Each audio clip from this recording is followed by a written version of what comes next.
नमस्कार, मैं हूं दीपाली राणा और आप देख रहे हैं यो मनी। दरअसल आपकी कमाई बढ़ाने वाला पर्सनल फाइनेंस का हमारा खास शो यो मनी लेकर हम फिर हाजिर हैं और जिंदगी के हर कदम पर पैसों की जरूरत के लिए किस तरह से आपको फाइनेंशियल प्लानिंग करनी है।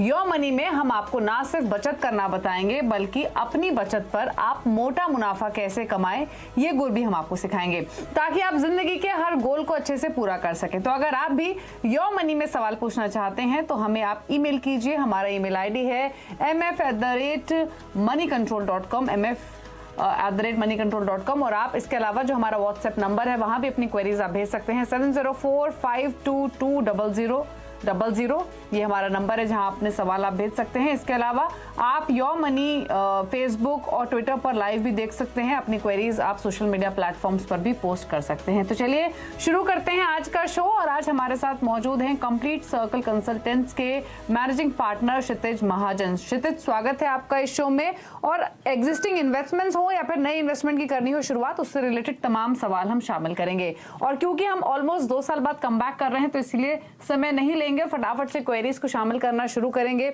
हमारे साथ फोन लाइन पर कपिल झा मौजूद हैं दिल्ली से। कपिल जी नमस्कार, स्वागत है आपका। जी नमस्कार।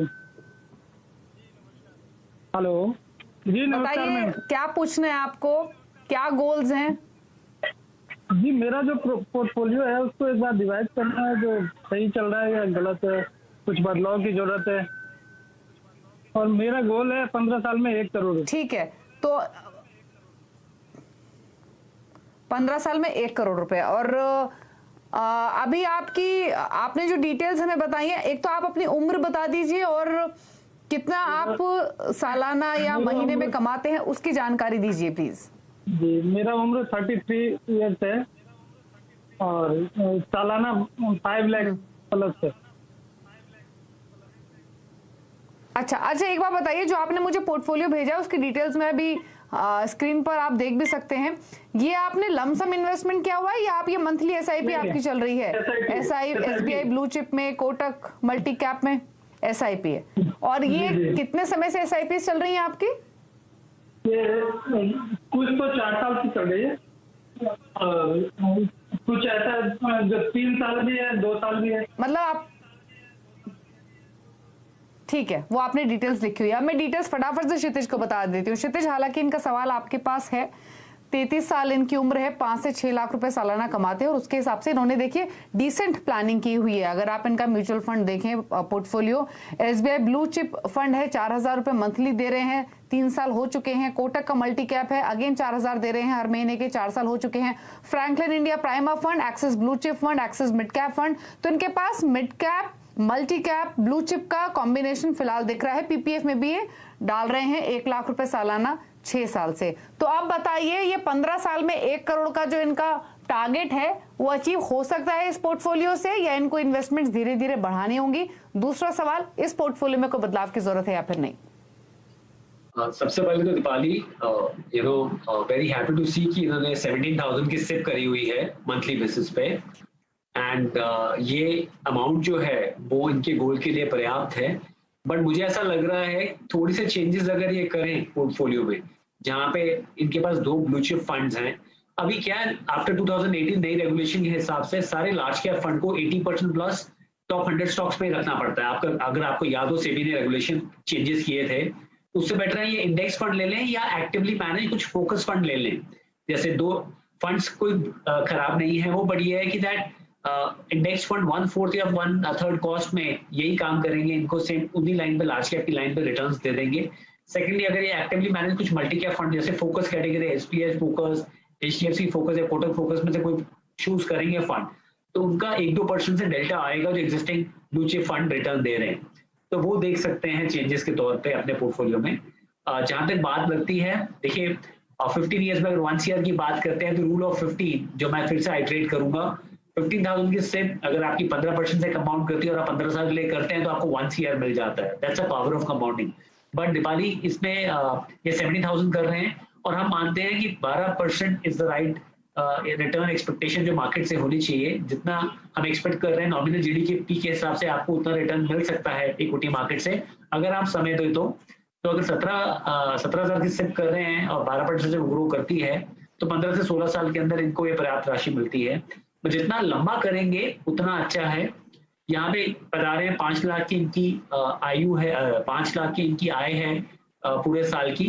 तो एक कॉन्सेप्ट है म्यूचुअल फंड में, बहुत ही खूबसूरत कॉन्सेप्ट है जिसे स्टेप अप सिप कहते हैं, और मैं वो बहुत प्रोपेगेट करता हूँ सभी शोज में, दैट आपकी जब भी इनकम बढ़ती है, चाहे वो आप बिजनेस में हैं चाहे आप जॉब में हैं, तो अपने सिप उसी प्रोपोर्शन में अगर कम से कम 8 से 10% जो आपकी एग्जिस्टिंग पोर्टफोलियो है उसमें आप इंक्रीज करें। और स्टेप अप सिप से क्या होता है, हर साल जब अपनी सिप इंक्रीज कर देते हैं आपके पास बड़ा कॉर्पस इकट्ठा हो जाता है। 25 साल में अगर नॉर्मल इनका कॉर्पस 3 करोड़ का होगा तो स्टेप अप 6 से वो 6.5-7 करोड़ का हो सकता है। तो ये ब्यूटी होता है।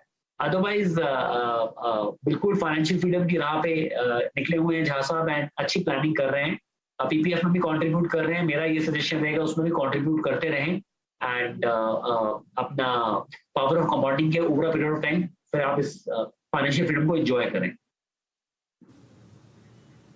बिल्कुल, आइडियली स्ट्रैटेजी होनी भी यही चाहिए कि जब आपकी आय बढ़े अपने इन्वेस्टमेंट्स को भी आप धीरे धीरे बढ़ा दीजिए। आप बिल्कुल सही फाइनेंशियल प्लानिंग के साथ चल रहे हैं, अपने टारगेट्स को अचीव भी कर सकते हैं, उससे ज्यादा भी कमा सकते हैं अगर आप फंड्स बढ़ाएंगे। जो बदलाव की आपको जरूरत है वो आपको क्षितिज ने बताया है। आपको कुछ फंड से निकलना है, कुछ फंड्स का करना है एडिशन, जैसे कि लार्ज कैप फंड की आपको जरूरत है, आप निफ्टी इंडेक्स फंड खरीद सकते हैं। तो ये कुछ छोटे छोटे सजेशंस आपको दिए गए हैं, बाकी आपकी स्ट्रैटेजी बिल्कुल सही है। अगले कॉलर से बात करते हैं। जयप्रकाश हमारे साथ अब मौजूद हैं दिल्ली से। जयप्रकाश जी नमस्कार, बताइए अपना सवाल। नमस्कार जी। पूछिए सर, क्या सवाल है आपका, बताइए। मेरा ये गोल है कि मेरे को अभी अगले 3 से 4 साल में 10 लाख रुपए चाहिए बच्चे के एजुकेशन के लिए, और फिर 2028 के बाद 6 साल बाद 15 लाख रुपए उनकी मैरिज के लिए चाहिए। और इसके लिए मेरे फंड जो चल रहे हैं ये आपके पास डिटेल होंगे, नहीं तो ये आईसीआईसीआई मल्टी एसेट में है 2015 से 7 साल से चल रही हैं, और वैल्यू डिस्कवरी में 2000 रुपए पर मंथ 7 साल से ये भी है, और 2 साल से एसबीआई फ्लैक्सी कैप फंड में है 4000 रुपए पर मंथ, और एक्सिस ब्लू चिप में 2000 रुपए। कुछ आपने लमसम किया हुआ है और ये 11,000 रुपए की एसआईपी हो गई है, और लमसम है एचडीएफसी हाइब्रिड इक्विटी में and ICICI balance advantage fund में। इसके अलावा एमआईएस में भी, पोस्ट ऑफिस एमआईएस में भी 4.5 लाख रुपए उसमें भी लगाए हुए हैं। ठीक है, तो ठीक है। क्या तो इनके 3 गोल हैं, पूछ लेते हैं क्षितिज से। क्षितिज, 43 साल इनकी उम्र है। आपने इनके गोल सुने। 4 साल में इनको 10 लाख रुपए चाहिए पढ़ाई के लिए बच्चों की, 7 साल में शादी के लिए 15 लाख रुपए चाहिए, और रिटायरमेंट 1 करोड़ इनको चाहिए। 43 इयर्स इनकी एज है। 62 का भी अगर आप रिटायरमेंट मान के चलते हैं तो लगभग 19-20 साल इनके पास हैं 1 करोड़ का टारगेट हासिल करने के लिए। अच्छी बात यह है कि ऑलरेडी इनकी जो 11,000 रुपए की मंथली एसआईपी चल रही हैं उसमें से इनकी जो 3 एसआईपीज हैं वो तो अब से 7 साल पुरानी है, तो 7 साल में डेफिनेटली इन्होंने कुछ अच्छा तो रिटर्न्स कमाए ही होंगे। लमसम इन्वेस्टमेंट भी इन्होंने ठीक ठाक की हुई है। 6 लाख रुपए इनके पास है हाइब्रिड इक्विटी में एचडीएफसी के, आईसीसी के बैलेंस फंड में 6.5 लाख इन्होंने डाले हैं, एसबीआई ब्लू चिप में 80,000 और एसबीआई मैग्नम मिड कैप में भी 80,000 रुपए सालाना ये डाल रहे हैं। 2021 से शुरुआत की है, तो इन्वेस्टमेंट्स काफी सारी हैं। अब बताइए इन एग्जिस्टिंग इन्वेस्टमेंट में सबसे पहले क्या ये अपने गोल्स को हासिल कर सकते हैं और बदलाव की जरूरत है या फिर नहीं? दीपाली, सबसे अच्छी बात यह है कि इन्होंने अपने गोल्स बहुत वेल डिफाइंड वे में तैयार किए हैं कि मुझे पैसे कब कब चाहिए। अब काफी लोग पूछते हैं इन्वेस्टमेंट कर दी, कई बार मार्केट साथ दे देती है, जैसे 2020 में डबल हो गई, अब मैं क्या करूं इसका। तो जब कोई आप एक रास्ते में गाड़ी लेके निकले हैं और डायरेक्शन लेस हैं और आपकी मंजिल नहीं पता आपको, तो फिर आप कहीं ना कहीं उसको बीच में छोड़ देते हैं। जब आप गोल डिफाइन करते हैं तभी कहते हैं हर सिप के साथ या हर इन्वेस्टमेंट के साथ गोल डिफाइन होना चाहिए। जब आप गोल डिफाइन करते हैं अपनी इन्वेस्टमेंट स्ट्रेटजी के साथ, वहां पे आपको क्लियर होता है कि हाँ आपको कब पैसे चाहिए।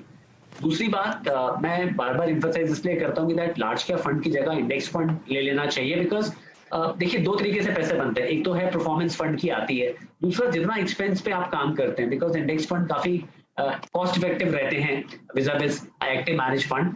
तो जब सेम टाइप ऑफ रिटर्न आपको इंडेक्स फंड में, निफ्टी का रिटर्न ही अगर आप देखें पिछले 27-28 साल का जो 12-12.5% कंपाउंडिंग है मिल सकता है, तो आप इंडेक्स फंड ले लीजिए। तो वो रिप्लेसमेंट जो मैंने पहली बार बात करी थी वही इनको भी यही करनी है। तीसरी बात, गोल 1 जो उन्होंने अचीव करना है उसके लिए जो इनका एग्जिस्टिंग बैलेंस एडवांटेज फंड में राशि लगी हुई है, तो 3-3.25 साल के बाद या 3.5 साल के बाद जब मार्केट्स, बिकॉज ये गारंटी नहीं रहती है जब आपका गोल अचीव हो उस समय मार्केट्स पीक पे हो या ठीक कर रही हो, तो हमेशा गोल के एंड तक वेट मत करें।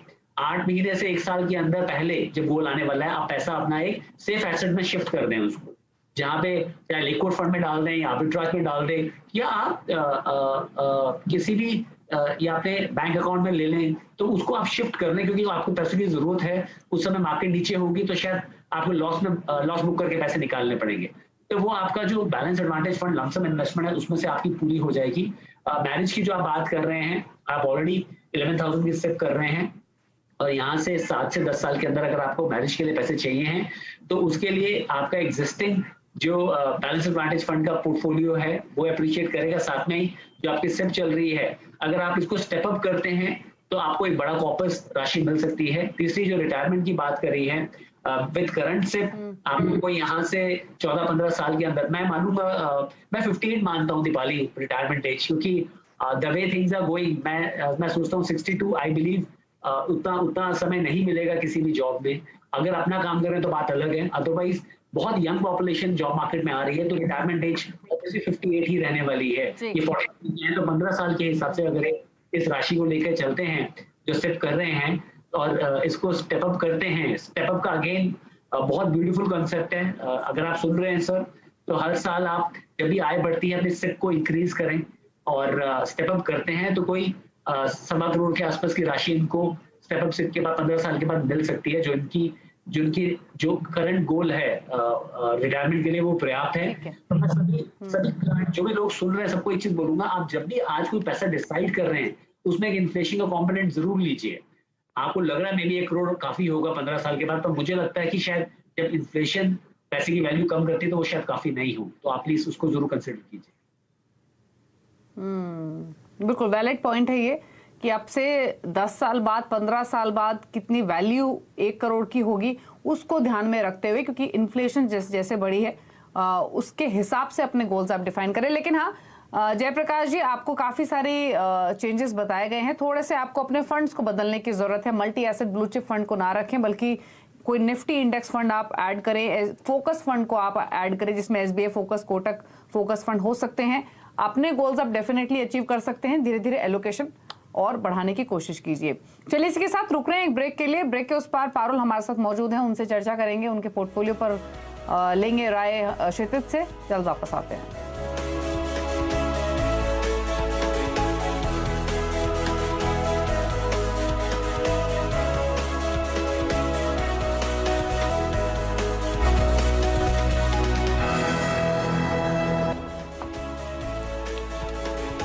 आप देख रहे हैं योर मनी। क्षितिज महाजन हमारे साथ मौजूद हैं जो आपकी हेल्प कर रहे हैं आपके पोर्टफोलियो पर राय देकर कि क्या बदलाव की जरूरत है, कैसे आप अपने गोल्स को कर सकते हैं अचीव।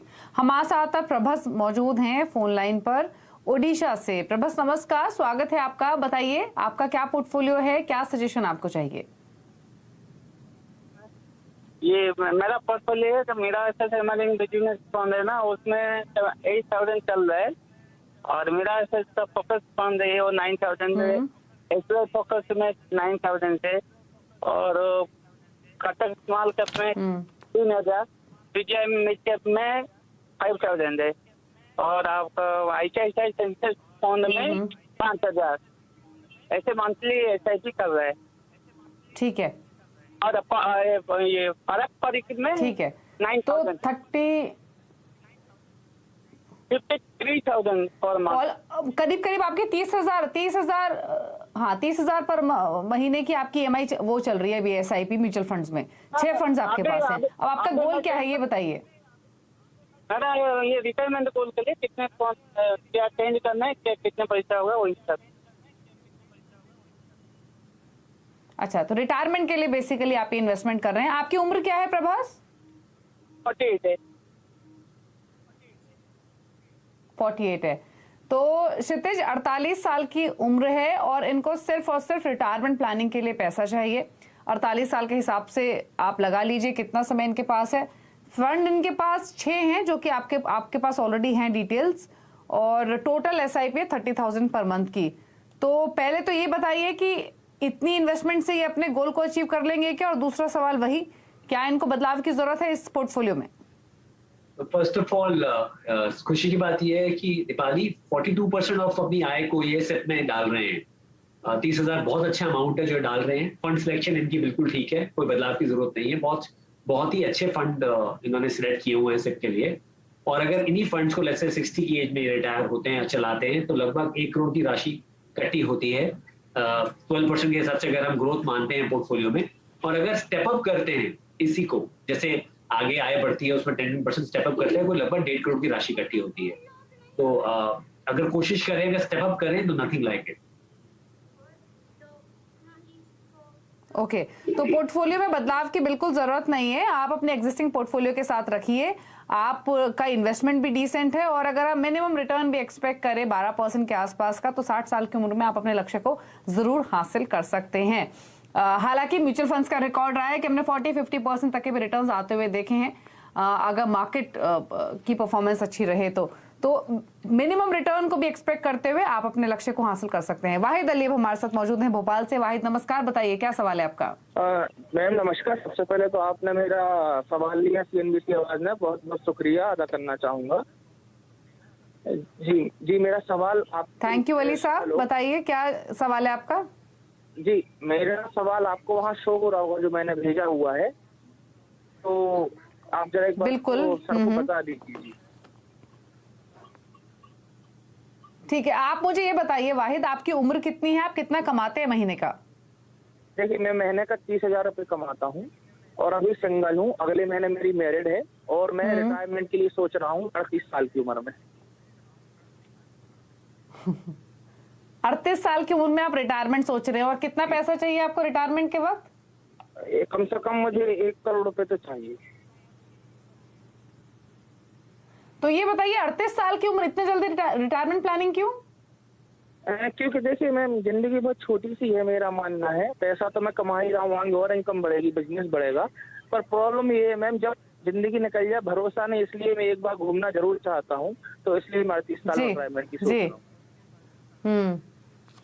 चलिए बिल्कुल, देखिए इम्प्रेसिव है एक बात क्षितिज कि सिर्फ इनकी उम्र 25 साल है और ऑलरेडी ये ऑलमोस्ट आप देखिए 14,000 नहीं 15,000 रुपए महीने की इन्वेस्टमेंट कर रहे हैं, वही पिछले 4 सालों से। तो यानी 21 साल की उम्र से इन्होंने निवेश करना शुरू कर दिया, तो ये कमेंडेबल है और बाकी व्यूअर्स को भी इनसे ये सीखना चाहिए। अब इनके गोल की बात कर लेते हैं। 38 साल की उम्र में रिटायरमेंट देख रहे हैं, तो अब से 13 साल बाद ये 1 करोड़ रुपए कमाना चाहते हैं इस पोर्टफोलियो से।